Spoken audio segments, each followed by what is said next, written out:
Praise Lord everyone. We welcome you all in the name of our Lord and Savior Jesus Christ. యేసయ్య పరిశుద్ధ నామంలో మిమ్మల్ని అందరినీ యొక్క practical talks కి ఆహ్వానిస్తా ఉన్నాము. ఎన్నో కాన్వర్జేషన్స్ చేయడానికి దేవుడు యొక్క పరిచయ ద్వారా మనకి కృపను చూపిస్తా ఉన్నాడు. సో మీకు ఆల్రెడీ లో మీరు చూసినట్లే, మీకు తెలిసినట్లే ఈ రోజు మన మధ్యలో ప్రకాష్ అన్న ఉన్నారు. వి విల్ వెల్కమ్ అన్న ప్రైజ్ లార్డ్ అన్న. Thank you for being with us today. Praise lord Manoranjan. వీక్షకులందరికీ కూడా వందనాలు. యేసుక్రీస్తు వారి శుభప్రద నామంలో నాకు ఈ ప్రివిలేజ్ ఇచ్చినందుకు, మీరు నన్ను ఇలాగా పిలిచి ఇలాగా నాతో సంభాషిస్తున్నందుకు కూడా మీకు వందనాలు మనోరంజన్. థ్యాంక్ యూ అన్న.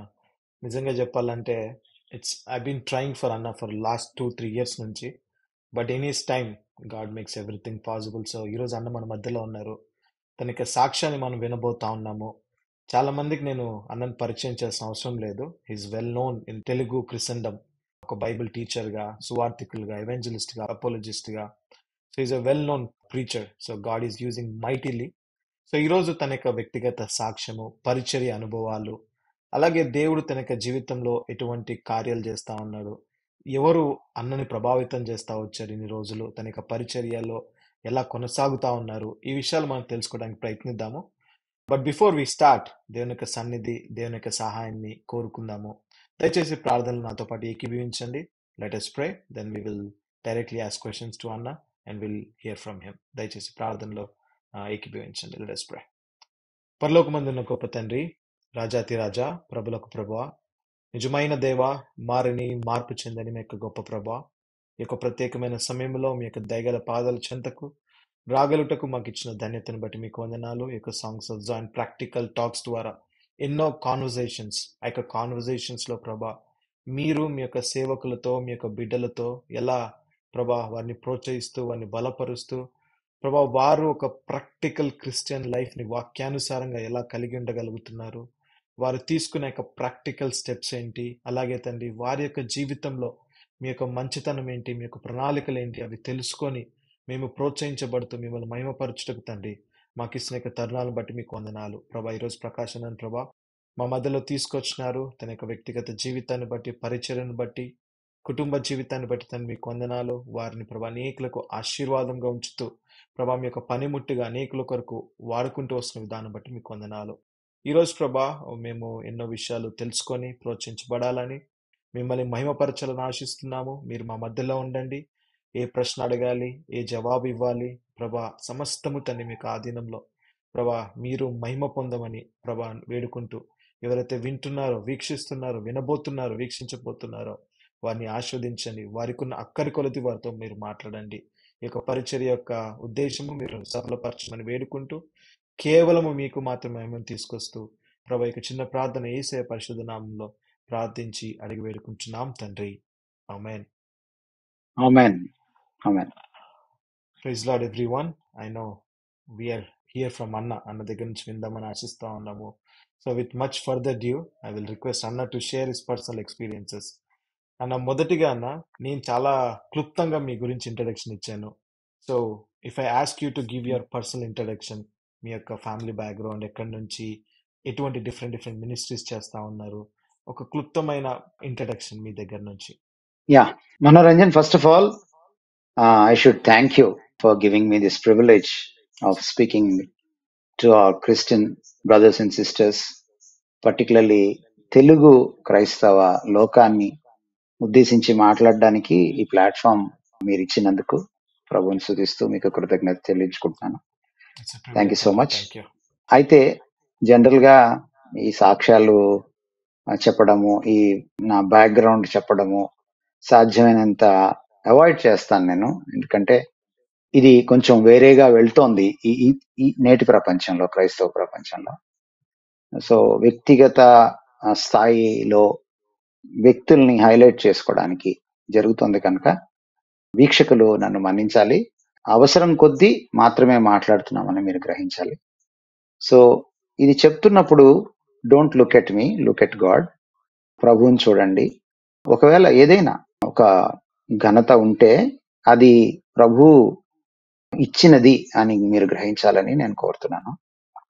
తర్వాత మనం ఎక్కడ పుట్టాలి, ఎవరికి పుట్టాలి, ఏ దేశంలో పుట్టాలి, ఏ తల్లిదండ్రులకు పుట్టాలి, ఏ కుటుంబంలో పుట్టాలి, ప్రభు నిర్ణయిస్తాడు. అపోస్తల కార్యాలు 17వ అధ్యాయము 28 ప్రకారము మన పొలిమేరల్ని ఆయన నిర్ణయిస్తాడు. మనం ఎప్పుడు పుట్టాలనేటువంటి మన కాలాన్ని కూడా ఆయన నిర్ణయిస్తాడు. సో అంచేత it is God's providence that I'm an Indian today. మా ఇంట్లో ఏంటంటే మా తల్లిదండ్రులకు ముందటి తరం ఒకవైపు నుంచి వస్తే థర్డ్ జనరేషన్ క్రిస్టియన్స్ మేము, ఇంకొక వైపు నుంచి వస్తే ఫోర్త్ జనరేషన్ క్రిస్టియన్స్ అవుతాం. సో చాలా మిక్స్డ్ బ్యాక్గ్రౌండ్స్ నుంచి వచ్చిన వాళ్ళం. అది చర్చ్ బ్యాక్గ్రౌండ్ డినామినేషన్స్ తీసుకుంటే, ఒకవేళ అమ్మ మెననైట్ బ్రదరన్ బ్యాక్గ్రౌండ్ నుంచి వచ్చారు, అమ్మమ్మ వాళ్ళు అక్కడి నుంచి వచ్చారు. సో అందులో వాళ్ళు చాలా అంటే కీలక పాత్ర పోషిస్తూ ఉండేవాళ్ళు. రెవరెండ్ ఫ్రాన్ జాషువా గారి అక్కగారు మా అమ్మమ్మ గారు. తర్వాత నాయనమ్మ సైడ్ నుంచి వచ్చేటప్పటికి కెనేడియన్ బ్యాప్టిస్ట్ మిషన్ నుంచి వచ్చారు. చింతలేదికి వేసి పుట్టిన పాట రాసిన ఎన్డి ఏబెల్ గారు నాయనమ్మ గారికి పెదనాన్న గారు అవుతారు. సో అలాగా ఫోర్త్ జనరేషన్ క్రిస్టియన్స్ అవుతాం. నా దగ్గరికి వచ్చేటప్పటికి ఫోర్త్ జనరేషన్ అవుతుంది. అలాగే హైందవ నేపథ్యం నుంచి వచ్చినప్పుడు అనేకమైన కమ్యూనిటీస్ నుంచి, మాకు కమ్యూనిటీ ఫీలింగ్ మా తల్లిదండ్రులకి కానీ పితరులకు కానీ లేకపోవడం నేను చాలా అతిశయంగా ఫీల్ అవుతాను. ఒకే కమ్యూనిటీ వాళ్ళు పెళ్లి చేసుకోవాలి. ప్రభువులోకి వచ్చిన తర్వాత వాళ్ళ కమ్యూనిటీని మర్చిపోయారు. సో రకరకాల కమ్యూనిటీస్ నుంచి, ఎందుకంటే ఈరోజు ఏదైతే మన భారతదేశంలో కొన్ని అగ్రవర్ణాలని కొన్ని నిమ్నవర్ణాలని విభజించాం కాబట్టి కమ్యూనిటీస్ పేర్లు చెప్పడం కూడా నాకు ఇష్టం లేదు. సో బట్ డైవర్స్ కమ్యూనిటీస్ నుంచి రావడం జరిగింది. అది కూడా నేను అతిశయంగా భావిస్తాను, దేవుని స్తుతిస్తాను. ఎందుకంటే ఈరోజు నాకు డినామినేషనల్ ఫీలింగ్ లేకపోవడానికి, కమ్యూనిటీ ఫీలింగ్, క్యాస్ట్ ఫీలింగ్ లేకపోవడానికి అది నాకు చాలా దోహదపడింది. తర్వాత మా ఇంట్లో మేము ఉమ్మడి కుటుంబంలో పెరిగాం దాదాపుగా. ఎప్పుడు కూడా మా కమ్యూనిటీస్ గురించి మాట్లాడడం మా తల్లిదండ్రులు కానీ, మా నాయనమ్మ వారు కానీ, పెద్దవాళ్ళు కానీ, అత్తయ్యలు కానీ ఎవరు కూడా మాట్లాడడం మేము ఇంతవరకు వినలేదు. సో అది దాన్ని బట్టి కూడా నేను దేవుణ్ణి స్తుతిస్తాను. I thank God for this అన్నమాట.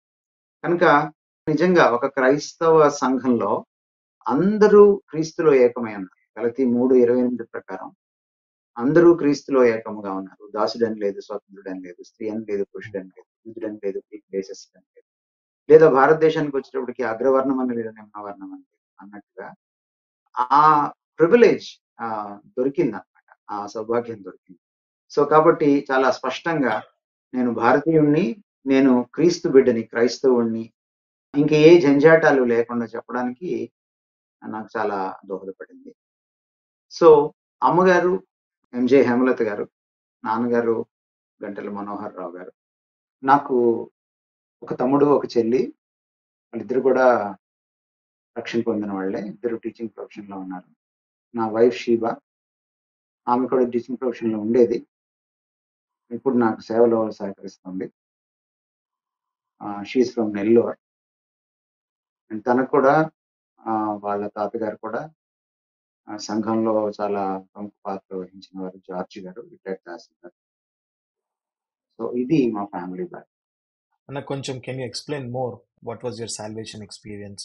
ఎలా క్రీస్తుని మీ యొక్క సొంత రక్షకుగా అంగీకరించారు? దాని తర్వాత జరిగిన మీ యొక్క జీవితంలో what are the changes that you have seen after being saved? యాక్చువల్గా గుంటూరుకి మేము ఎండాకాలం సెలవులకు వచ్చేవాళ్ళం. 10th క్లాస్ వరకు, నేను దాదాపుగా 10th క్లాస్ వరకు, అమ్మగారు నాన్నగారు ఆఫ్రికా వెళ్ళిపోయేంత వరకు కూడా అమ్మతో పాటే ఉండి నెల్లూరు జిల్లాలో ఆవిడకి ఎక్కడికి ట్రాన్స్ఫర్ అయితే అక్కడ మేము ప్రభుత్వ పాఠశాలలోనే చదివేవాళ్ళం. నాకు తెలిసి 1వ తరగతి కొద్ది కాలము ఇంగ్లీష్ మీడియంలో చదివాను. ఆ తర్వాత ఇంగ్లీష్ మీడియం చదివేటువంటి భాగ్యం కూడా నోచుకోలేదు, ఎందుకంటే దాదాపుగా పల్లెటూరులోనే గవర్నమెంట్ టీచర్స్ ఉండేవారు. సో ఆ పరిస్థితుల్లో ప్రతి ఎండాకాలం సెలవులకి గుంటూరు వచ్చేవాడు, నాయనమ్మ గారి ఇంటికి వచ్చేవాడు. మా మేనత్తలు, నాన్నగారి అక్కలు, వీళ్ళు బాక్సింగ్ అసెంబ్లీలో మార్పుస్ పొందిన వాళ్ళు. 1950s లో బాక్సింగ్ గారు తన సేవారంభంలో గుంటూరు వచ్చినప్పుడు దాదాపుగా ప్రథమ ఫలాలు ఆయన పరిచర్యలో వీళ్ళు ప్రథమ ఫలాలు ప్రభులోకి వచ్చిన వాళ్ళు. ఆ విధంగా మా కుటుంబం వాళ్ళ ద్వారా బాక్సింగ్ అసెంబ్లీకి బాగా అటాచ్డ్ గా ఉండేవాళ్ళు. సో నేను తత్ఫలితంగా మేము పిల్లలు అందరం కూడా, అంటే మా భర్తల పిల్లలు, మా పెదనాన్న పిల్లలు అందరం ఉండేవాళ్ళం. దాదాపుగా మేము ఎక్కువగా బక్సింగ్ అసెంబ్లీ సండే స్కూల్‌కి వెళ్ళాం.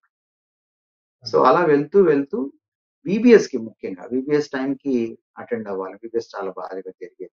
Vocational Bible school. సో, ఆ ఎండాకాలం సెలవుల్లో జరిగేటువంటి ఆ ఏడాది ఎండాకాలం సెలవుల్లో జరిగిన వీబీఎస్‌కి వెళ్ళడం. అనుకోకుండా అక్కడ మరి సండే స్కూల్ టీచర్స్ చెప్పినటువంటి బైబిల్ కథల ద్వారా, అందులోని నీతి పాఠాల ద్వారా ప్రభువులోకి రావడం. అదే రోజున చివరి రోజు అదే వీబీఎస్‌లో సాక్ష్యం గూడా చెప్పడం నేను. నాకు బాగా గుర్తు. అయితే ఆ తర్వాత మళ్ళీ నేను నెల్లూరు వెళ్ళిపోవడం. మళ్ళీ అమ్మ ఎప్పుడైతే 10థ్ క్లాస్‌లో వెళ్ళిపోయారో ఆఫ్రికాకి వాళ్ళు అక్కడ ఉద్యోగాలు చేయడానికి. సో, మళ్ళీ ఇక్కడికి రావడం. మళ్ళీ బక్సింగ్ అసెంబ్లీకి అటాచ్ అవ్వడం జరిగింది. అయితే వె వెళ్తూ ఉన్నాను. వాక్యం వింటూ ఉన్నాను. కానీ లోతైన అనుభవం ప్రభుతో లేదు. ఒక రకంగా చెప్పాలంటే ఒక నులివెచ్చని జీవితం. అటు పూర్తిగా చెడిపోని పరిస్థితి. కాలేజీలో గాని, స్కూల్లో అంటే 9థ్, 10థ్ క్లాసుల్లో గాని, ఇంటర్మీడియేట్‌లో గాని ఏదో చెడ్డ అలవాట్లు ఏర్పరచుకోవడమో, చెడిపోవడమో అవేమీ లేవు. అదే సమయంలో భక్తి జీవితం కూడా లేదు. నులివెచ్చని జీవితం. కాకపోతే నాకున్నటువంటి బలహీనత ఆ రోజుల్లో ప్రధానంగా ఏమిటంటే సంగీతం. సో, సంగీతం ఎక్కడున్నా అది కూడా ముఖ్యంగా లలిత సంగీతం, తర్వాత భారతీయ సంగీతంలో ముఖ్యంగా క్లాసికల్, సెమీ క్లాసికల్ సంగీతం. చాలా పిచ్చనమాట. సో, అది ఒక రకంగా నన్ను దేవుడికి దూరం చేసింది అని చెప్పాలి. సో, అలాగా దాంట్లోనే ఉండడం. కాలేజీలో కూడా పాటలు రాయడం, వాటిని మళ్ళీ ప్రెజెంట్ చేయడం నా స్నేహితుల సాయంతో. పాడేవాళ్ళు, తర్వాత బాణీ కట్టేవాళ్ళు కూడా నా స్నేహితుల్లో ఉండడం. ఇదంతా కూడా అది ఒక రకమైనటువంటి జీవితంగా ఉంది. లోకంలో కలిసిపోయి ఏదో చెడిపోవడం అలా లేదు గానీ, I was a good boy. But I was not a committed Christian.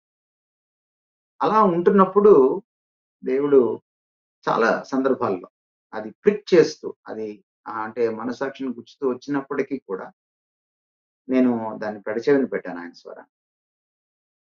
ఒక పాయింట్‌కొచ్చేటప్పటికి నాకు ఇంకొక ఆలోచన ఏమైందంటే నేను నులివెచ్చగా ఉన్నాను. అసలు చర్చ్‌కి గూడా ఎందుకు వెళ్ళాలి? నేను భక్తిగా ఉండట్లేదు కదా!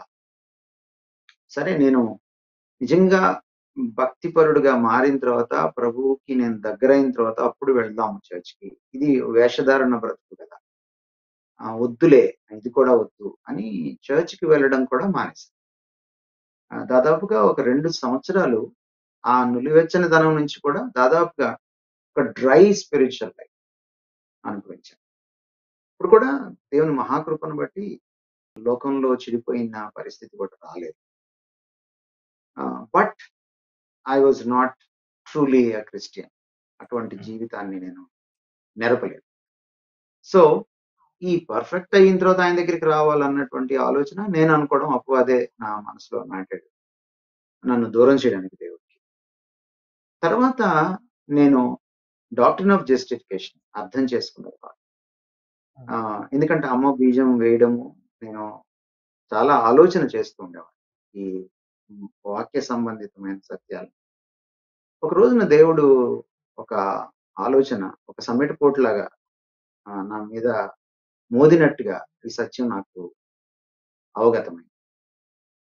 నువ్వు సంపూర్ణంగా మారి, పర్ఫెక్ట్‌గా మారి నా దగ్గరికి వస్తే నేను నీకు అవసరం లేదు. కరెక్ట్. యాహ్! కనుక నువ్వు సంపూర్ణంగా మారలేవు కూడా. ఇంకొకటేమిటంటే నేను లేకుండా నువ్వు సంపూర్ణంగా మారలేవు. నేను వచ్చిందెందుకంటే మనం ఇంకనూ బలహీనులమై ఉండగా క్రీస్తు యుక్త కాలమున భక్తిహీనుల పరకుచను. కాబట్టి నా అంతట నేను బలవంతుడినయ్యేట్టయితే క్రీస్తు వచ్చి చనిపోవాల్సిన పని. నా అంతట నేను సంపూర్ణుడినయ్యేటట్టయితే క్రీస్తు నా కోసం చనిపోవాల్సిన పని. నా అంతట నేను కాలేను కాబట్టే, నా అంతట నేను రక్షించుకోలేను కాబట్టే, ఆయన వచ్చి నిస్సహాయుడిగా ఉన్న నన్ను రక్షించాడు. బలహీనుడిగా ఉన్న నన్ను బలమిచ్చాడు. భక్తిహీనుడిగా ఉన్న నాకు భక్తిని ఇచ్చాడు. ఆయన వచ్చినప్పుడు భక్తిహీనతను ఆ ఇశ్రాయేలీయుల్లోంచి తన యూదా జనాంగం నుంచి తీసివేస్తాడని పౌలు రాస్తాడు రోమపత్రిక. కాబట్టి నా భక్తిహీనతను తీసివేయాలంటే ఆయనే దానికి సాటి. ఈ సత్యం నేను తెలుసుకున్నప్పుడు నెమ్మదిగా మళ్ళీ చర్చ్‌కి వెళ్ళడం సో ఉన్న ఫలానా రా నా దగ్గరికి అనేటువంటి సత్యాన్ని నేను తెలుసుకున్నాను. వచ్చిన తర్వాత నేను నిన్ను మారుస్తాను. నేను నిన్ను కడుగుతాను. నేను నిన్ను పునీతుడిగా చేస్తాను. నేను నిన్ను సంపూర్ణంగా పరిపూర్ణుడిగా చేస్తాను. సో ఈ సత్యం తెలుసుకున్న తర్వాత వెళ్ళడం మొదలెట్టిన తర్వాత ఈ సంగీతం పిచ్చి ఇంకా అలాగే ఉంది. ఒక రోజున దేవుడు తన కృపలో ఆయన అమెరికా నుంచి ఒక సెలబ్రెంట్ సింగర్స్ అనేటువంటి ఒక పెద్ద గ్రూప్‌ని గుంటూరుకి పంపించడం జరిగింది. వాళ్ళు షిప్‌లో చాలా పెద్ద ఎక్విప్‌మెంట్ తీసుకొని ఆ రోజుల్లోనే ఒక పెద్ద ట్రక్‌కి, లారీకి సరిపోయేటంత వాళ్ళు ఆడియో సిస్టమ్ తెచ్చుకున్నారు. సో, ఆడియో సిస్టమ్ అంటే చాలా ఇలాంటివి చాలా ఇంట్రెస్ట్‌గా ఉండడం, స్టూడియోల్లో కూర్చొని పాటలు రాయడం. ఆ టాప్ మ్యూజిక్ అంటే ఇన్‌స్ట్రుమెంట్స్ అవన్నీ కూడా అనుభవించడం.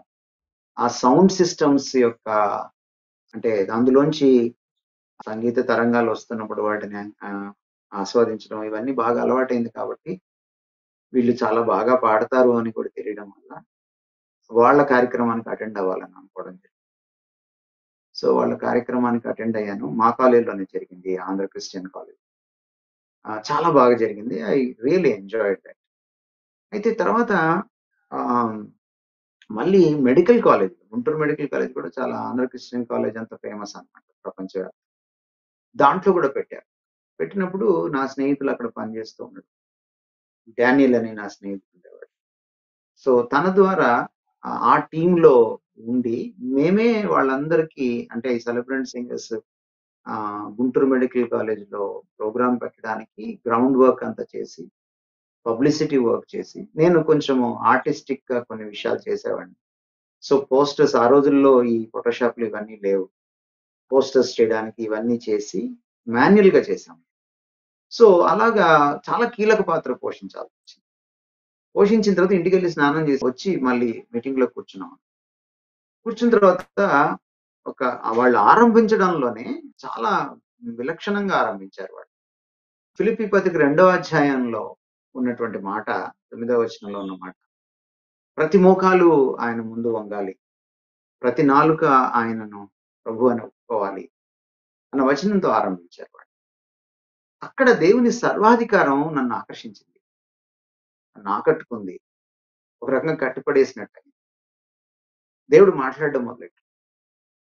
నువ్వు ఎంతకాలం నాకు దూరంగా ఉంటావు. క్రైస్తవం అంటే విశ్వాస జీవితం అంటే యేసుప్రభు దేవుడిని నమ్మడం మాత్రం కాదు. దయ్యాలు కూడా నమ్ముతాయని యాకోబు చెప్పాడు. యేసుక్రీస్తు ప్రభుత్వం కిందకి రావడం. నీ సమస్తాన్ని, నీ జీవితాన్ని ఆయనకి సమర్పించుకోవడం. నీ జీవితంలో ప్రతి రంగంలో ఆయన ప్రభుత్వానికి ఒప్పుకోవడం. నువ్వు ఇప్పుడు ఒప్పుకోకపోతే తర్వాత నువ్వు తప్పనిసరి పరిస్థితుల్లో ఆయన ముందు వంగాల్సొస్తుంది. ఆయన్ను ప్రభు అని ఒప్పుకోవాల్సొస్తుంది. అప్పుడు చెయ్యి దాటిపోతుంది. సో, సమయం ఉండంగానే నువ్వు ప్రభుత్వానికి నువ్వు లోబడాలి. అదే నిజమైన క్రైస్తవ భక్తి జీవితం. అని దేవుడు మాట్లాడడం జరిగింది. తర్వాత వాళ్ళు చెప్పిన అక్కడ ఒక జాజిస్ట్ వచ్చాడు. ఆ జాజిస్ట్ వచ్చినప్పుడు ఆయన he was a doctor. I think ఆయన ఫ్రాన్స్ నుంచి వచ్చినట్టున్నారు. రకరకాల దేశాల వాళ్ళు అందులో ఉన్నారు. ఆయన టెస్టిమనీ చెప్పాడు. అది కూడా చాలా టచింగ్‌గా నాకనిపించింది. సో, అక్కడ నేను లేచి నిలబడి ప్రభుకి సమర్పించుకున్నాను. కౌన్సిలర్స్ వచ్చి రైట్. నాకు చాలా హెల్ప్ చేశారు.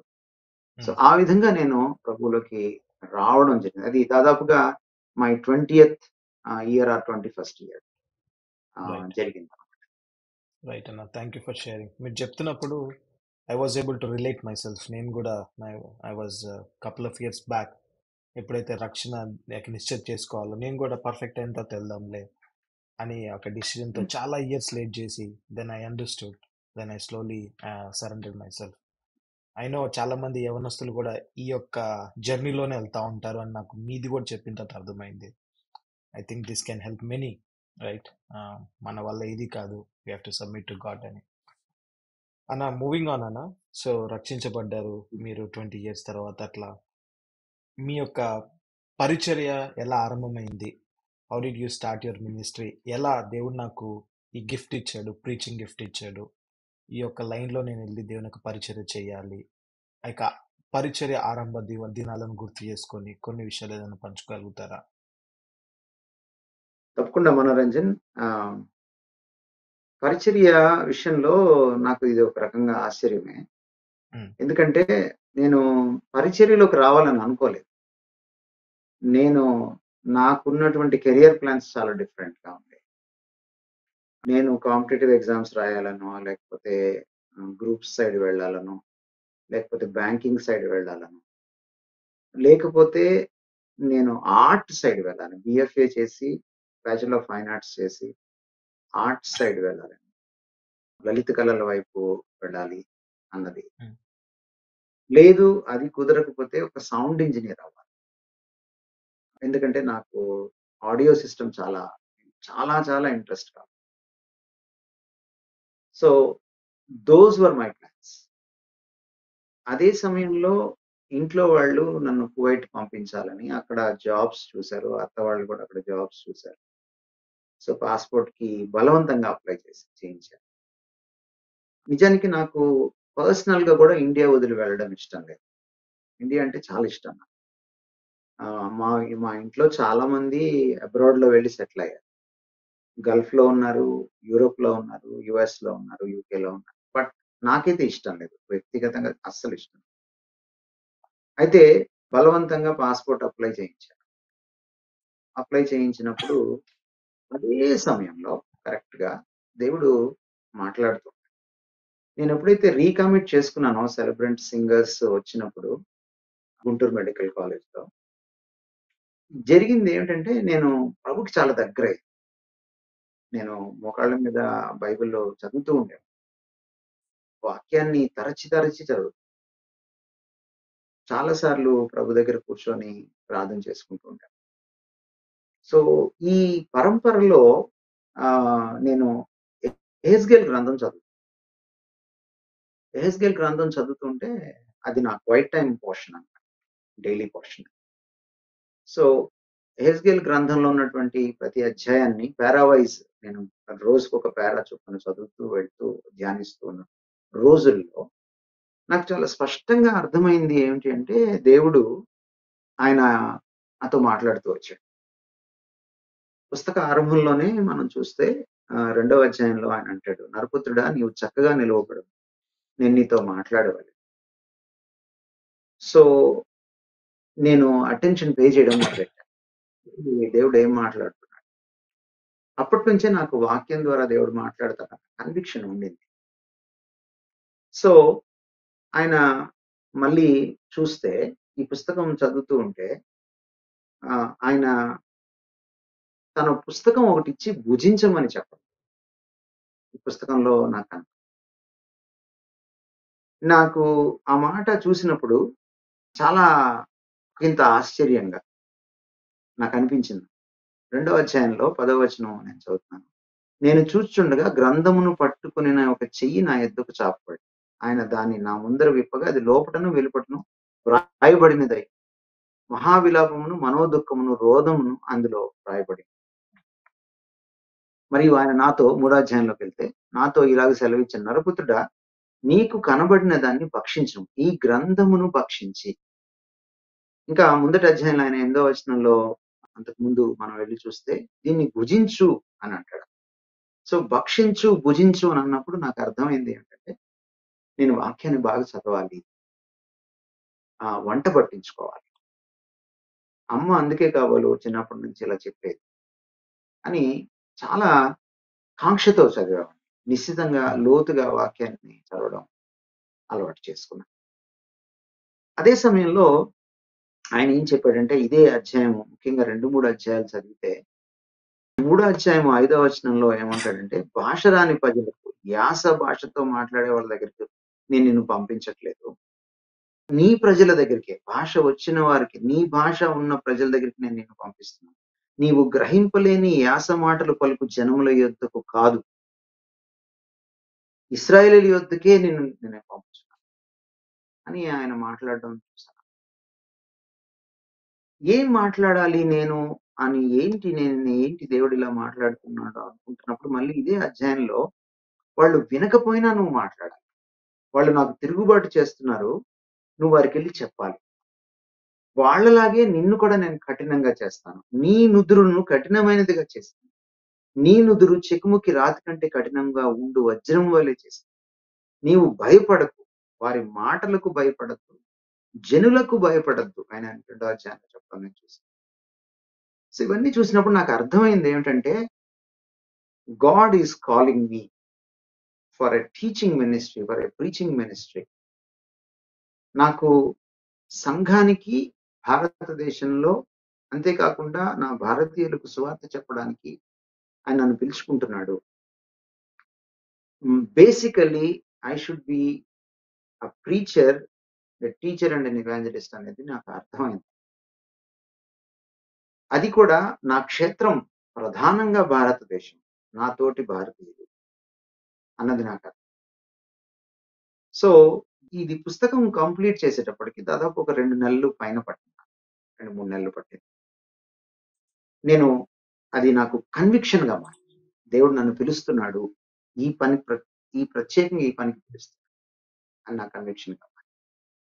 ఇదే సమయంలో బయట నా స్నేహితులు వాళ్ళు వీళ్ళతోటి నేను చాలా గట్టిగా సువార్త గురించి వాదించాల్సి వచ్చింది. నాకు కమ్యూనిస్ట్ స్నేహితులు, అంబేద్కరైట్స్, బౌద్ధ మతాన్ని స్వీకరించిన వాళ్ళు, తర్వాత నాస్తికులుగా ఉన్నవాళ్ళు, హైందవులు నాకు స్నేహితులుగా ఉండేవారు. కాబట్టి సాయంత్రము 6 మేము అలా కలిసేటప్పటికి ఏదో ఒక డిస్కషన్ వస్తూ ఉండేది. నేను ప్రభువులోకి వచ్చానని వాళ్ళందరికీ తెలుసు. కనుక కొన్నిసార్లు నన్ను టీజ్ చేయడానికి, ఉడికించడానికి కూడా మాట్లాడేవాళ్ళు. కొన్నిసార్లు జెన్యూన్ గా కూడా ప్రశ్నలు వస్తూ ఉండేవి. నేను అక్కడక్కడికి వెళ్లి బైబిల్ స్టడీస్ తీసుకుంటున్నప్పుడు కూడా ఈ వాదోపవాదాలు వస్తూ ఉంటాయి. సో అప్పుడు నాకు అర్థమైంది ఏంటంటే, నా దేశంలో నేను సువార్త చెప్పాలంటే నేను బైబిల్ ఒక్కటి చదివితే సరిపోదు, నా దేశం కూడా చదవాలి. సో అంబేద్కరైట్స్ కి చెప్పాలంటే అంబేద్కర్ వాదం తెలుసుకోవాలి. బౌద్ధులకి చెప్పాలంటే బౌద్ధ మతం ఏంటో తెలుసుకోవాలి. హిందువులకు చెప్పాలంటే హైందవ మతం ఏంటో తెలుసుకోవాలి. కమ్యూనిస్టులకు చెప్పాలంటే కాల్ మార్క్స్ ఎవరో తెలుసుకోవాలి అని నేను విపరీతంగా చదవడం. ఎందుకంటే నా ఫీల్డ్ భారతదేశం కాబట్టి, నా భారతదేశంలో డైవర్స్ బ్యాక్గ్రౌండ్ నుంచి వచ్చిన ప్రజలు ఉన్నారు. విశ్వాస నేపథ్యాలు, ఐడియాలజీ, భావజాలం యొక్క నేపథ్యం కూడా చాలా విభిన్నమైనటువంటి భావజాలాలు ఉన్నటువంటి ప్రజలు. కేవలం మత విశ్వాసాలే కాదు, భావజాలాలు కూడా భిన్నంగా ఉన్నటువంటి వాళ్ళు. సో ఇలాంటి పరిస్థితుల్లో నేను ఉండగా ఇక్కడ ఇంట్లో ఒత్తిడి పెరిగింది. నువ్వు వెళ్ళాలి విదేశాలకి, ఉద్యోగం చేయాలి. అప్పుడు మోకరించి ప్రార్థన చేశాను. ప్రభువా, నువ్వు మాట్లాడుతున్నది కరెక్టే. నేను ఒకవేళ ఓవర్గా థింక్ చేస్తున్నాను. ఎందుకంటే నాకు సేవ చేయాలని లేదు. నా ఆలోచనలు వేరు. అయితే నువ్వు మాట్లాడుతున్నావని నాకు చాలా బలంగా తోస్తోంది. పాస్‌పోర్ట్‌కి అప్లై చేశాను. ఇది వస్తే నేను ఇంక వెళ్ళిపోవడమే. ఎందుకంటే అక్కడ ఉద్యోగం రెడీగా ఉంది. వీసా రావడం చాలా సులభం. ఎందుకంటే మామయ్య మంచి పొజిషన్‌లో. కాబట్టి నీవు కానీ నన్ను పిలుస్తూ ఉంటే సేవకు, నువ్వు ఏదో ఒకటి చేసి దీన్ని ఆపాలి. మరొక విషయం ఇక్కడ చెప్పుకోవాల్సింది ఏంటంటే, మా ఇంట్లో ఉమ్మడి కుటుంబంలో ఉంటున్నప్పుడు మా పెద్దవాళ్ళకి ఎదురు చెప్పడం అనేది మాకు లేదు. నేను యాక్చువల్‌గా బైపీసీ తీసుకుంటానంటే మా అత్తగారు, నేను సంతకం పెట్టనురా, నువ్వు ఎంపీసీఏ తీసుకోవాలంటే నేను ఎంపీసీఏ చచ్చినట్టు తీసుకోవాల్సొచ్చింది. సో పెద్దవాళ్ళకి ఎదిరించే పరిస్థితి కూడా మా ఇంట్లో ఉన్న కల్చర్‌లో, సంస్కృతిలో లేదు. కనుక అట్లాంటి పరిస్థితుల్లో నేను వాళ్ళని ఎదిరించే శక్తి నాకు లేదు. I was so young. So మోకరించి గట్టిగా ప్రార్థించాను. నిజంగా నువ్వు నాతో మాట్లాడుతుంటే నువ్వేదో ఒకటి చెయ్యి. నన్ను గల్ఫ్‌కి వెళ్లకుండా, కువైట్‌కి వెళ్లకుండా ఆపు. సో నాతో పాటు ఇంకొక గవర్నమెంట్ ఎంప్లాయీ అప్లై చేశాడు. ఇద్దరం వెళ్లి ఒక్కసారి హైదరాబాద్‌లో అప్లై చేసి వచ్చాం పాస్‌పోర్ట్. ఆయనకి ఎన్ఓసీ రావాలి ప్రభుత్వం దగ్గర నుంచి. ఆయనకి రావడానికి చాలా ఆలస్యం. ఆయనకి 45 రోజుల్లో వచ్చింది. నాకు 8 మాసాలు పైన పట్టింది. అదే నాకు ఒక పెద్ద ఆశ్చర్యం అనిపించింది. ఈ 8 మాసాలు దాటేటప్పటికి మా ఇంట్లో వాళ్ళ మైండ్ సెట్ మారింది. మారి నన్ను ఒత్తిడి చేయడం మానేశారు. నీ ఇష్టం, నీ సావు నువ్వు సావు అన్న టైప్‌లో వదిలేసారు. సో, అక్కడ నాకు స్వేచ్ఛ దొరికింది. నేను దాన్ని కన్ఫర్మేషన్‌గా తీసుకున్నాను. ఇలా ఉంటున్న సమయంలోనే నాకు ఇవాంజలికల్ యూనియన్ నుంచి ఎడిటర్‌గా మీరు ఉండాలి అని ఒక ఇంటర్వ్యూకి వెళ్ళడానికి అవకాశం. ఒక అన్నయ్య నన్ను ప్రోత్సహించి, ఇజ్రాయెల్ అన్నయ్య నన్ను ప్రోత్సహించి నన్ను పంపించారు. అన్న నేను ఇంకా నాకు నా చదివే సరిగా లేదు. ఇలాంటి సమయంలో నేను ఎడిటర్‌గా వెళ్ళడం ఏంటి? ఇది రాష్ట్ర మ్యాగజైన్. ఇందులో చాలా ఇవాంజలికల్ యూనియన్ అంటే దాంట్లో చాలా పెద్ద పెద్ద వాళ్ళు highly intellectual people, elite people, బాగా ఆఫీసర్ క్యాడర్‌లో ఉన్నవాళ్ళు ఉంటారు. సో, వాళ్ళు రాసిన ఆర్టికల్స్ నేనెక్కడ ఎడిటింగ్ చేయగలను? This is not my cup of tea. ఇది నాకు సంబంధించింది కాదు ఇది అని నేను చాలా రిలక్టెంట్‌గా చెప్తే, లేదు నువ్వు వెళ్ళాలి అన్నారు. ఎందుకంటే ఆయన మా కాలేజ్‌లో లెక్చరర్‌గా పనిచేస్తారు. నేను కాలేజ్‌లో ప్రతిసారి ఈ పాటలు రాయడం, లేకపోతే కాలేజీ పత్రిక ఉంటుంది మాకు. ఆ పత్రికలో నేను వ్యాసాలు రాయడం, లేకపోతే కవితలు రాయడం అని బాగా తెలుసు. కాబట్టి నీకు రైటింగ్ స్కిల్ ఉంది కాబట్టి నువ్వు why don't you do it అన్నారు. సరే నేను చాలా రిలక్టెంట్‌గా, అయిష్టంగానే అప్లై చేశాను. ఇంటర్వ్యూ వచ్చింది. ఇంటర్వ్యూకి వెళ్ళడం జరిగింది. ఇంటర్వ్యూలో నాతో పాటు ఇంకొక 6 వచ్చారు. వాళ్ళు నాకంటే క్వాలిఫైడ్ పీపుల్. కానీ ఎందుకో దేవుడు నాకు దాన్ని ఇవ్వడం, నేను సెలెక్ట్ అవ్వడం.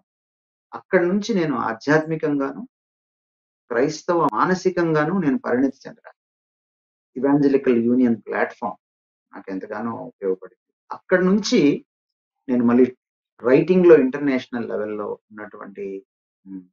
గొప్ప వ్యక్తులు అయిన వాళ్ళ దగ్గర రైటింగ్ స్కిల్స్ నేర్చుకోవడానికి, తర్వాత రవిజేకర్స్ ఇంటర్నేషనల్ మినిస్ట్రీలో కూడా ట్రైన్ అవ్వడానికి అపాలజిస్ట్‌గా. ఇవన్నీ కూడా వరుసగా దేవుడు ఆపర్చునిటీస్ ఇవ్వడము, పునాది పడడము. సో, నాకు థియలాజికల్ గాను, అపాలజెటికల్ గాను, రైటింగ్ స్కిల్స్ గాను అన్నిటిలో కూడా దేవుడు పునాది వేసి, క్రమేపీ ఆయన మొదట రచయితగా, క్రైస్తవ జర్నలిస్ట్‌గా, ఆ తర్వాత ఒక స్పీకర్‌గా అలా వాడుకోవడం ఆయన మొదలుపెట్టారు. రైట్. సో, ఆ విధంగా నేను పరిచర్యలోకొచ్చి నా ప్రయాణం అలాగా 14 సంవత్సరాలు అక్కడే నేను కొనసాగాను 2004 వరకు. 2004 తర్వాత నేను బయటికి రావడం, మళ్ళీ వేరే విధంగా మళ్ళీ ఇంకొక 2, 3 పత్రికలకి ఎడిటర్‌గా పనిచేయడం. ఆ తర్వాత కొంతకాలం నేను సెక్యులర్ జాబ్ చేసిన తర్వాత నేను కమ్యూనికేషన్ స్కిల్స్ ఇంగ్లీష్ పీజీ వాళ్ళకి టీచ్ చేసిన తర్వాత ఎంటెక్, ఎంసీఏ వాళ్ళకి, ఎంబీఏ వాళ్ళకి, బీటెక్, ఎంసీఏ, ఎంబీఏ వాళ్ళకి. ఆ తర్వాత మళ్ళీ నేను రక్షణ టీవీలోకి రావడం జరిగింది. ఓకే అన్న. Thank you for sharing. అన్న నాకు దాని ఫాలోయింగ్ క్వశ్చన్ ఏంటంటే ఫాలోఅప్ క్వశ్చన్ ఏంటంటే ఐ థింక్ నాకు కొంచెం అర్థమవుతుంది. నా ఫాలోఅప్ క్వశ్చన్ కొంచెం నాకు ఆన్సర్ వచ్చింది. But I want to hear from you. మీరు తీసుకునే సర్మన్స్ కానీ, మీరు బోధించే అంశాలు కానీ, those are very strong messages అని చెప్పాలి. దోస్ ఆర్ ఏమంటారు అంటే backed up by facts, historical facts కానీ, బిబ్లికల్ ఫ్యాక్ట్స్తో పాటు ఆ యొక్క మెసేజ్ని చాలా స్ట్రాంగ్గా, అలాగే ఎలా కమ్యూనికేట్ చేస్తే అన్ని డిఫరెంట్ లెవెల్స్ ఆఫ్ పీపుల్కి అర్థమవుతుందో ఆ విధంగా మీరు బోధిస్తూ ఉంటారు. So I want to ask you ఏంటి అంటే మీరు రిఫర్ చేసే డిఫరెంట్ సోర్సెస్ ఏంటి, అలాగే ఎనీ సజెషన్స్, ప్రాక్టికల్ సజెషన్స్ రాబో రోజుల్లో, అలాగే యవనస్తులు వాక్యపు ఈ యొక్క అర్థం చేసుకొని వాళ్ళ యొక్క ఆపర్చునిటీస్లో ఒక ఎఫెక్టివ్ మేనర్లో ఎలా కమ్యూనికేట్ చేయొచ్చు, వాక్యాన్ని బోధించవచ్చు. Thank you for asking this question Manoranjan. ఇది ఓవర్ నైట్ వచ్చింది కాదు. ఇక్కడ 2 విషయాలు. ఒకటి ప్రభువు ఇవ్వడం. ఓకే. ప్రభువు వరంగా ఇవ్వడం. ఒకటి. ఇది మన గొప్పతనం కాదు, మన ఘనత కాదు. రెండవది మన వైపు నుంచి హోంవర్క్, శ్రమ, కృషి చేయడం. అంటే ఆయన వరం ఇచ్చినప్పుడు ఆ వరాన్ని మనం ప్రజ్వలింప చేసుకోవాలని ఉంది. తిమోతికి రాస్తూ పౌలు ఆ మాట చెప్పాడు. తలాంతులు ఇచ్చినప్పుడు ఆ తలాంతుని మనము అధికం చేసుకోవాలి, మల్టిప్లై చేసుకోవాలి. కాబట్టి ఒకటి ప్రభువు ఇవ్వడం, ఇంకొకటి దానికి తగ్గ కృషి, శ్రమ, పరిశ్రమ చేయడం. ఇవి 2 నా జీవితంలో జరగడానికి ప్రభు కృపనిచ్చాడు. ఆయన వరంగా ఇచ్చినది కూడా కృపావరమే. నేను దాన్ని కృషి చేసుకుని సాధన చేసుకోవడానికి ఇచ్చిన క్రమశిక్షణ కానీ, ఆ దుగ్ధ గాని, కాంక్ష కానీ అది కూడా ఆయన కృపే. ఈ రెండిటి కూడా నేను ఆయనకే ఘనత ఆపాదించగలను చాలా స్పష్టంగా. నేను ఒక పాయింట్‌లోకొచ్చినప్పుడు మొట్టమొదట నేను బైబిల్ తర్వాత చదివిన పుస్తకాలేమిటంటే ఏడబ్ల్యూ టోజర్ గారి పుస్తకాలు. ఆ తర్వాత చార్ల్స్ స్పర్జన్ గారి పుస్తకాలు. కొంచెము నేను ఎస్టర్ ఇయర్స్‌కి సంబంధించి అంటే దాదాపు 19వ శతాబ్దము, 18వ శతాబ్దం, 17వ శతాబ్దం సంబంధించిన భక్తుల వాళ్ళ రచనలు చదువుతూ ఉంటాను. సో, ఇవి చదువుతూ ఉన్నప్పుడు నాకు ఒక ఆలోచన వచ్చింది. ఏమిటంటే వాళ్లకు, నాకు ఒక దేవుడే కదా! ఇద్దరి జీవితాల్లో, హృదయాల్లో ఆలయంగా చేసుకొని నివసిస్తున్నవాడు ఒక పరిశుద్ధాత్ముడే కదా! సో, అదే నిజమైతే నువ్వు నన్ను ఒక వాక్య ప్రబోధకుడిగా పిలుచుకున్నావు కనుక, ఒక సువార్థికుడిగా ఉండడానికి భారతదేశంలో పిలుచుకున్నావు కనుక, నాకు నువ్వు సేమ్ దేవుడు అయితే అంటే టోజర్ దేవుడు, స్పర్జన్ దేవుడు, నా దేవుడు ఒక్కటే అయితే ప్రభువా నువ్వు నాకు ఆ జ్ఞానం ఇవ్వు. నాకు ఆ జ్ఞాన వరం అని అడిగాను. అదే సమయంలో బయట నా ఫ్రెండ్స్ చాలా మంది చారిస్మాటిక్ దీంట్లో ఉండేవాళ్ళు. భాషలు మాట్లాడుతూ ఉండేవాళ్ళు. నేను చాలా వరకు వాళ్ళతో డిఫర్ అవుతూ ఉండేవాడిని. వాళ్ళతో ఏకీభవించేవాడిని. అయినా కూడా నేను దేవుని కార్యాలను పరిమితం చేయకూడదు అని ఒక ఓపెన్‌నెస్ నాకెప్పుడూ ఉండేది. ఇప్పటికి కూడా ఉందది. సో, అందువల్ల నేను భాషల వరం కూడా ఇవ్వమని అడిగాను. సో, ఈ 2 నేను చాలా గట్టిగా కన్నీళ్లతో ప్రార్థన చేసి నేను ఒక రకంగా నేను ఆయన్ని అడగడం జరిగింది. నీ చిత్తమైతే ఖచ్చితంగా ఇవ్వు ప్రభు. ఆయన భాషల వరం నాకివ్వలేదు. జ్ఞానం అన్నది ఆయన నాకు గ్రాంట్ చేశాడు కాబట్టి, దావీదు అన్నట్టుగా నీ ధర్మశాస్త్రంలోని ఆశ్చర్యమైన సంగతులను చూచే భాగ్యం నాకాయన దయచేశాడు. సో, అయితే నేనిందాక మీకు చెప్పినట్టుగా ఓ పక్కన వాక్యాన్ని లోతుగా అర్థం చేసుకుంటూ ఎందుకంటే వాక్యం అర్థం కాకపోతే ప్రభు ఏం చెప్పాలనుకున్నాడో, ఏం చెప్పాడో నేను వాళ్ళకేం చెప్పాలో నాకు అర్థం కాదు. ఎందుకంటే యెహెజ్కేలు గ్రంథంలో ఆయన ఏం చెప్పాడంటే, నేను నీతో మాట్లాడాలి. నువ్వు చక్కగా నిలవబడు. నేను నీకు చెప్పిన వాటిని జాగ్రత్తగా విను. వాటిని తీసుకెళ్ళి వారికి చెప్పు అన్నాడు. కాబట్టి నాకు బిగినింగ్‌లోనే నాకు అర్థమైందంటే, నా పిలుపు ఆరంభంలోనే నాకు అర్థమైందంటే, నా సొంతం నేనేం చెప్పకూడదు. నేను ప్రభువు చెప్పినవే చెప్పాలి. కాబట్టి నా టెక్స్ట్ బుక్ బైబిలే అని నాకు అర్థమవుతుంది. ఈ పుస్తకాన్ని నువ్వు భుజించు. దీన్ని నువ్వు జీర్ణించుకో అని ఆయన చెప్పడం కూడా నాకు అర్థమైంది ఏంటంటే, ఇది నా పుస్తకం. ఇది నా టెక్స్ట్ బుక్. ఇది నా పాఠ్య పుస్తకం. దీని నుంచి పక్కకి వెళ్ళకూడదు నేను. దీన్నే నేను ప్రబోధించాలి అన్నది నాకు రూఢి అయిపోయింది. దేవుడు తన మహాకృపలో ఆ అవగాహన నాకు ఇవ్వడమే కాకుండా దాన్ని ఒక ఆదర్శంగా కూడా చేసేసాడు. ఒక కన్విక్షన్‌గా చేసేసాడు. అయితే దీన్ని అప్లై చేయాలి అంటే నా దేశం ప్రజలకు, నా తోటి ప్రజలకు దీన్ని క్రైస్తవులకు కావచ్చు, క్రైస్తవేతరులకు కావచ్చు, ఇతర విశ్వాసులకు కావచ్చు నేను అప్లై చేయాలంటే వాళ్ళేమిటో తెలుసుకోవాలి. కనుక అక్కడ కూడా నేను కృషి చేయాలి. కనుక నేనేం చేశానంటే ఇటు వాక్యం చదువుతూ, అటు నా దేశాన్ని కూడా చదివాను. నా దేశంలో ఉన్న రకరకాల భావజాలాల్ని చదివాను. మత విశ్వాసాల్ని చదివాను. అదే సమయంలో 'ఐ బిలీవ్ ఇన్ ప్రీచింగ్' అనే పుస్తకం చదువుతున్నప్పుడు డాక్టర్ జాన్ స్టార్ట్ గారు ఆయన ప్రీచింగ్ గురించి రాస్తూ ఒక అద్భుతమైన మాట చెప్పాడు. అది నాకు ఎంతగానో తోడ్పడింది. ఒక బైబిల్ ప్రబోధకుడు ఒక చేతిలో వాక్యాన్ని పట్టుకొని మరొక చేతిలో ప్రపంచాన్ని పట్టుకోవాలి. న్యూస్ పేపర్‌ని పట్టుకోవాలి. ఇటు ప్రపంచాన్ని తెలుసుకోవాలి. ఇటు వాక్యాన్ని తెలుసుకోవాలి. వాక్యాన్ని ప్రపంచానికి అప్లై చేయాలి. వాక్యానికి, ప్రపంచానికి మధ్య వారధిగా ఉండాలి అని ఆయన తన పుస్తకంలో రాస్తాడు. చాలా అద్భుతమైన వివరణ ఇస్తాడు. సో, అది నాకు ఎంతగానో దోహదపడింది. కనుక ఈ 2 పనులు చేశాను నేను. ఎప్పుడు కూడా నా ఆడియన్స్ ఎవరో తెలుసుకోకుండా నేనెప్పుడు మాట్లాడను. తర్వాత నా ఆడియన్స్ ఎవరో తెలుసుకున్న తర్వాత నాయన వీళ్ళ అవసరాలు ఇవి, వీళ్ళ సమస్యలు ఇవి, వీళ్ళ ఆలోచన సరళి ఇది, వీళ్ళ భావజాలం ఇది. వీళ్ళతో నేనేం మాట్లాడాలని ప్రభు దగ్గర నేను గోజాడడం ఈనాటికి జరుగుతూనే ఉంది. ప్రభుని అడుగుతూనే ఉంటాను. సో ఇలా నేను యాక్చువల్‌గా ఈ స్థాయికి రావడానికి నాకు ఇది దోహదపడింది. ఇదే సమయంలో నాకు జొనాథన్ మహారాజ్ గారనేటువంటి ఒక గొప్ప దైవజనుడు పరిచయం. ఆయన ఆయన ప్రభావం నా మీద చాలా ఉంది. ఆయన దగ్గరే నిజానికి నేను దాదాపు 20స్‌లో ఉన్నప్పటి నుంచే నేను ఆయన్ని చూసి, ఆయన ట్రినిటీ ఇవాంజలికల్ డివినిటీ స్కూల్‌లో ఆయన థియాలజీ చేశారు. ఆయన ఒక పీఠాధిపతి కుటుంబంలో పుట్టినటువంటి బ్రాహ్మడు. ప్రభులోకొచ్చాడు. ఆయన వెస్ట్ ఇండీస్‌లో ఉండేవాడు. ఇక్కడ ఇండియాలో నార్త్ ఈస్ట్ ఒక ఆవిడని డాక్టర్‌ని చేసుకున్నారాయన. ఆవిడ డ్రగ్ అడిక్ట్స్ మధ్యలో మిషనరీ డాక్టర్‌గా పనిచేసేవారు. సో, ఆయన వచ్చి బైబిల్ స్టడీస్ తీసుకున్నప్పుడల్లా గుంటూరులో, నేను అది ఆయన దగ్గర నుంచి ఆ వాక్యాన్ని చదివి దాంట్లో నుంచి ఆ సత్యాల్ని వెలికి తీసేటువంటి అద్భుతమైనటువంటి ఆ ప్రక్రియ ఎలా ఉంటుందో నేర్చుకున్నాను. సో, ఆయన నాకు ఒక అద్భుతమైన విషయం చెప్పారు.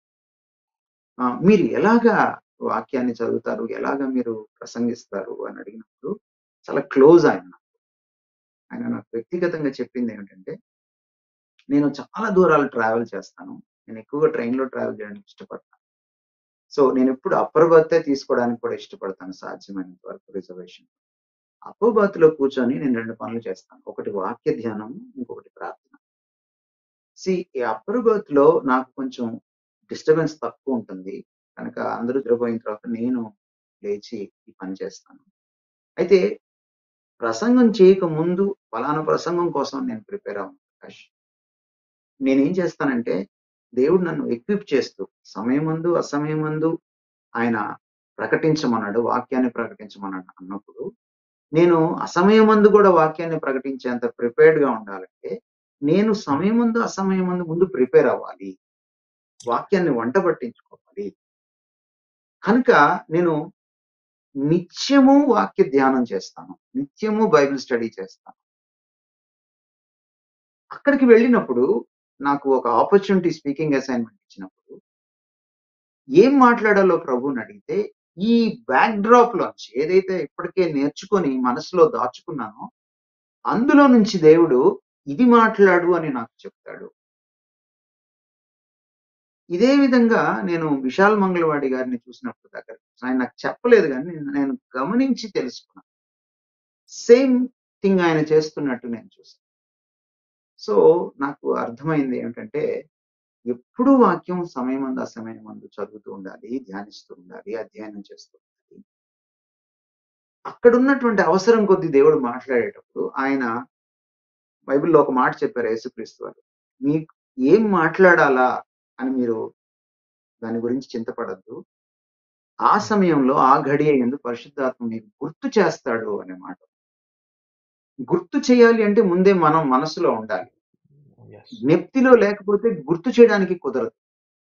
కాబట్టి నాకు అర్థమైంది ఏమిటంటే వీటన్నిటిని బట్టి వాక్యాన్ని జ్ఞప్తిలో పెట్టుకోవాలి. వాక్యాన్ని మనసులో దాచుకోవాలి. ముందుగానే ప్రిపేర్ అయ్యి ఉండాలి. కనుక ఈ ముందుగానే మనసులో పెట్టుకోవడం, ఎవర్ ప్రిపేర్డ్‌గా ఉండడం, ఆ సమయానికి అక్కడికి వెళ్ళినప్పుడు అక్కడున్న పరిస్థితులన్నిటిని కూడా అధ్యయనం చేయడం, సర్వే చేసుకోవడం, అంచనా చేయడం. ప్రజలకు కావలసింది ఇవ్వాలి. నేను నేర్చుకున్నది ఇవ్వడం కాదు. నా దగ్గర ఉన్నది ఇవ్వడం కాదు. ప్రజలకు కావలసింది ఇవ్వాలి.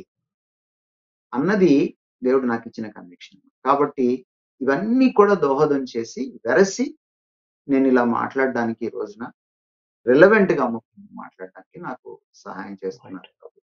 ఆయనతో పాటు. Thank you for sharing that అన్న.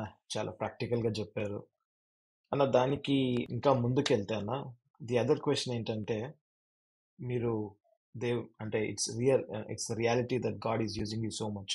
దేవుడు మిమ్మల్ని ఎంతగానో ఘనముగా అనేకులకు ఆశీర్వాదకరంగా వాడుతూ ఉన్నారు. బిగ్ మీటింగ్స్లో మాట్లాడుతూ ఉంటారు. చాలా అంటే డిఫరెంట్ కంట్రీస్కి వెళ్ళి మాట్లాడుతూ ఉంటారు. అలాగే చాలా మంది మిమ్మల్ని ఇష్టపడుతూ ఉంటారు, మీ దగ్గరికి వచ్చి ఫీడ్బ్యాక్ ఇస్తూ ఉంటారు.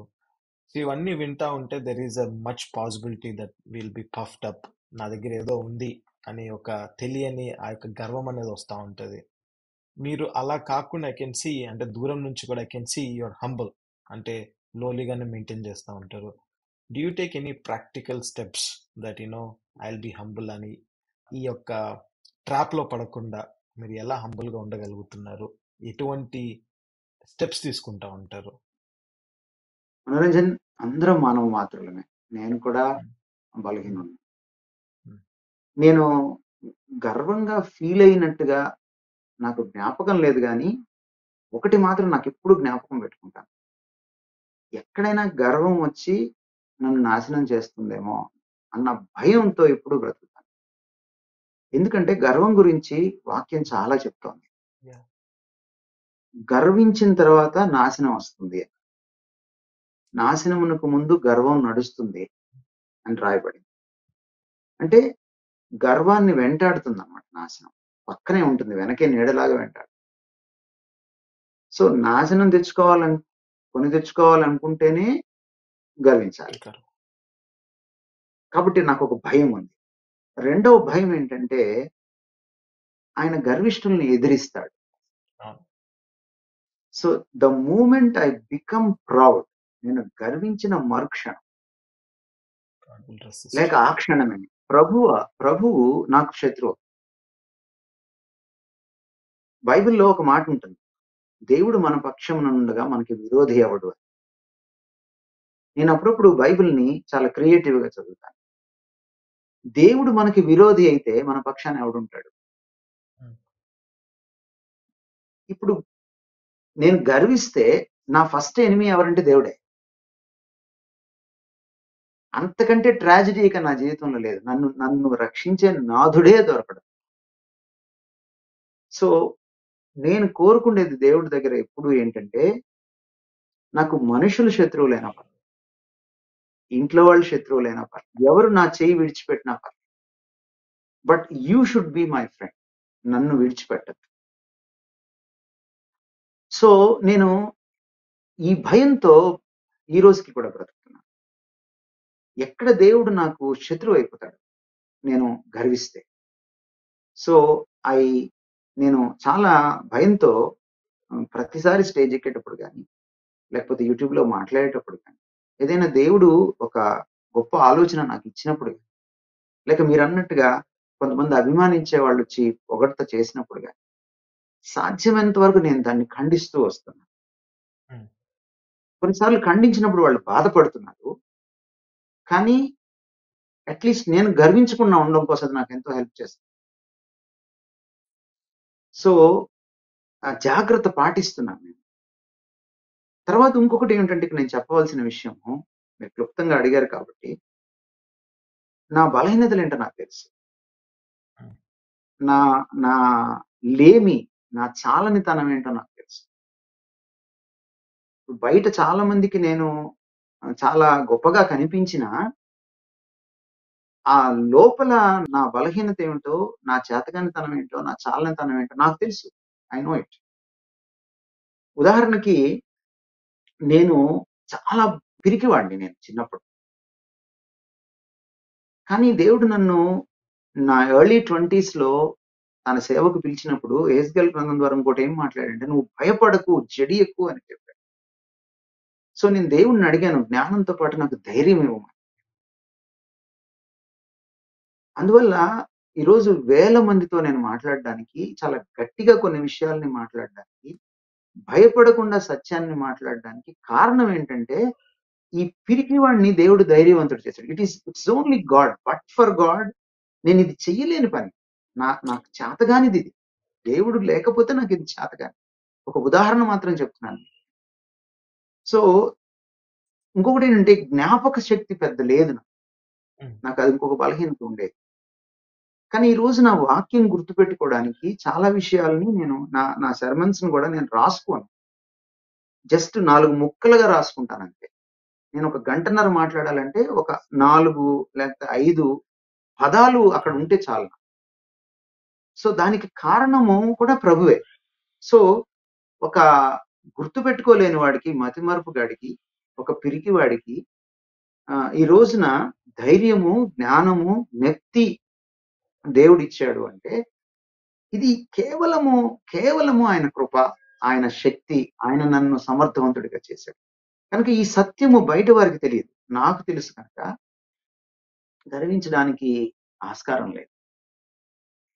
సో ఇవి నాకు హెల్ప్ చేస్తున్నాయి గర్వించడానికి. రైట్. అప్పటికి ఎక్కడైనా పడిపోతానేమోనని ప్రార్థన చేసుకుంటూ ఉంటాను. ప్రభువా హెల్ప్ మీ అని. సో నా ఆశ ఏంటంటే చనిపోయేంత వరకు ఈ గర్వంలో పడకూడదు. యా. ప్రభువునే హైలైట్ చేయాలి, ఆయన మహిమపరచాలి, ఆయన్ని చూపించాలి. ఓకే, షూర్ అన్న. థ్యాంక్ యూ అన్న.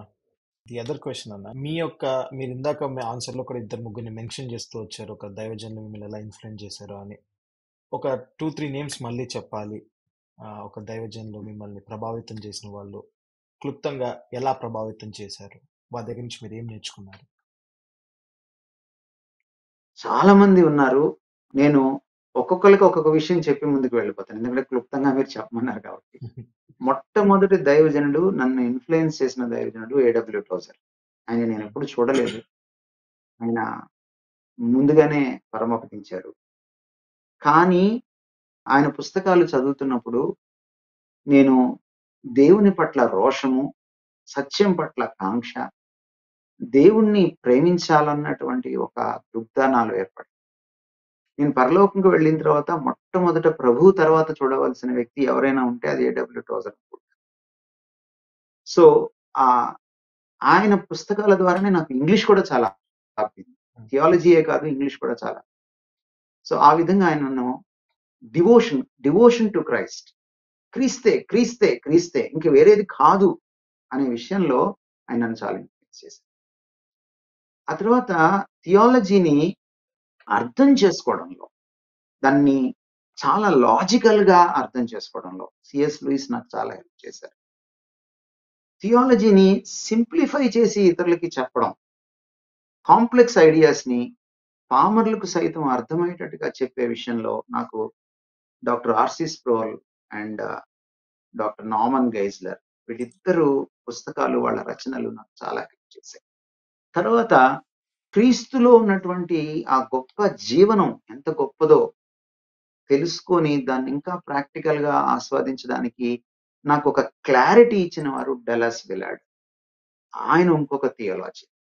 తర్వాత భారతదేశాన్ని నేను చదవాలి, భారతదేశాన్ని నేను అర్థం చేసుకోవాలి, దాని కొరకు నాలో ఒక తృష్ణను రేపినవాడు, ఆ భారతదేశాన్ని ఈ కళ్ళద్దాల్లోంచి చదవాలి, ఇలా చదవాలి అని నాకు ఒక అద్భుతమైన సహాయం చేసిన వారు డాక్టర్ విశాల్. ఆ విషయంలో నేను ఆయనకు కొనపడేది. తర్వాత యేసుక్రీస్తుని అంతిమంగా ప్రేమించాలి, వాక్యంలో విషయాల్ని వాక్యంలోంచి మాత్రం, నా ఆలోచనలు అందులో పెట్టకూడదు, అందులోంచి నేను బయటికి వెలికి తీయాలి. ఈ విషయాల్లో నాకు హెల్ప్ చేసిన వాళ్ళు నాకు జోనథన్ మహారాజ్, ఇందాక నేను చెప్పిన.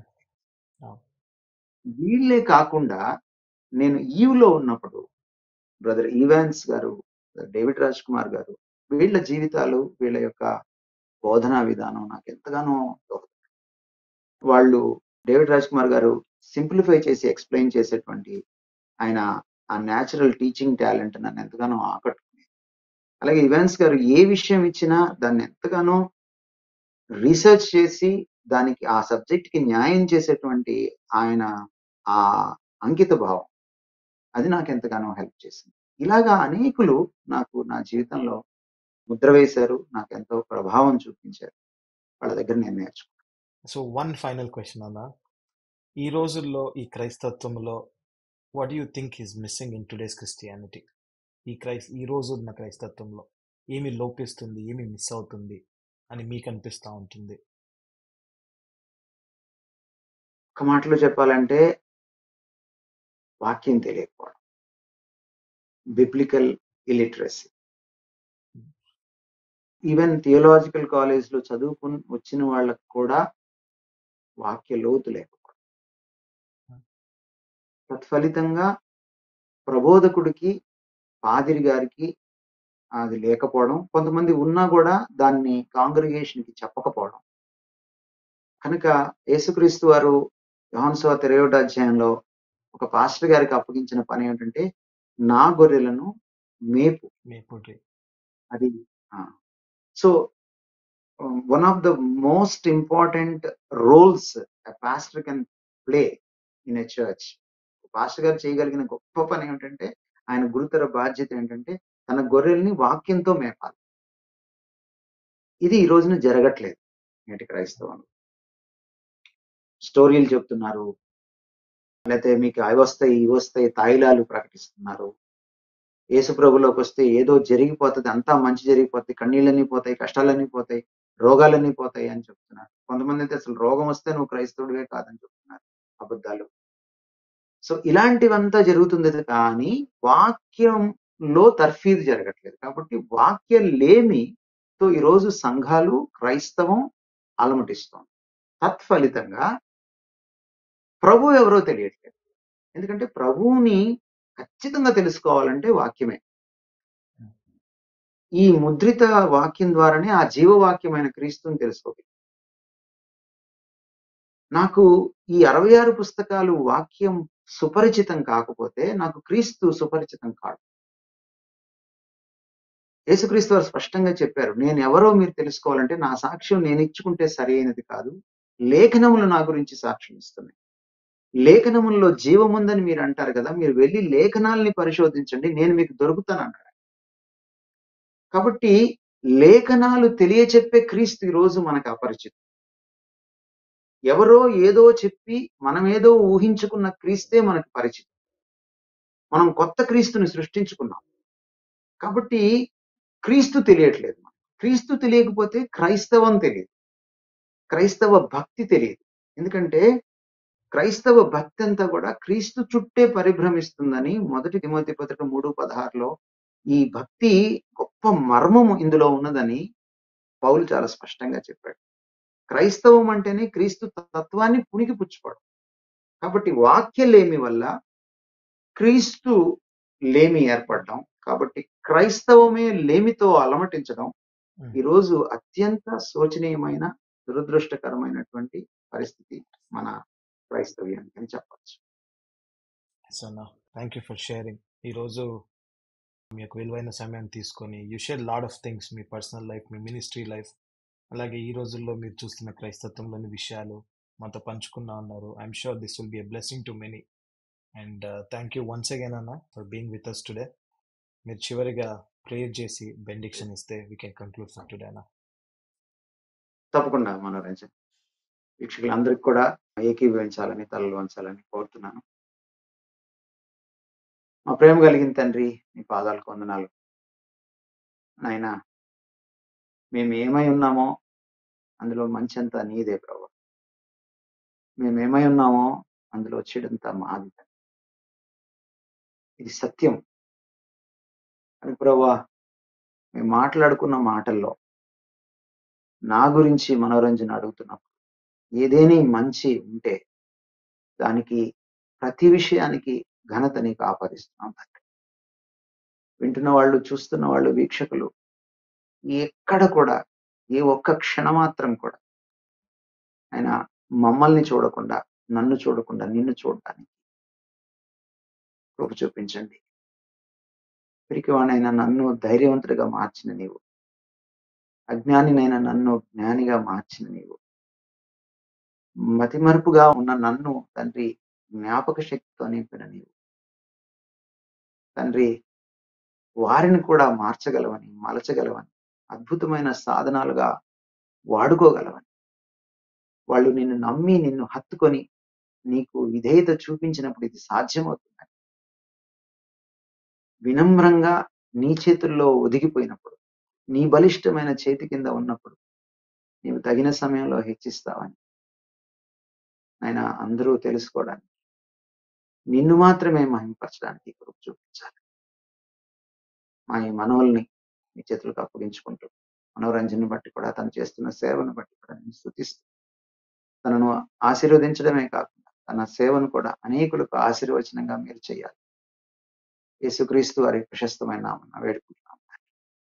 ఆమేన్. మా తండ్రి అయిన దేవుని ప్రేమ, ఆయన కుమారుడు మన ప్రియ రక్షకుడు జగద్రక్షకుడైన యేసుక్రీస్తు వారి కృప, మనం వారి వలె భూమి మీద జీవించడానికి, వారిని చూపించడానికి, వారి గుణాతిశయాలను ప్రచురం చేయడానికి, మనలో కార్యసిద్ధి కలుగు చేయడానికి పంపబడిన పరిశుద్ధాత్మ దేవుని అన్యోన్య సహవాసం ఇప్పుడు ఎల్లప్పుడూ మనందరికీ తోడై ఉండి నడిపించిన. ఆమేన్. Amen. Praise Lord, Anna. Praise Lord, everyone. Thank you so much. Praise the Lord. Thank you. Thank you, Anna. Thank you all for joining today. God willing, we'll meet next week. Praise the Lord.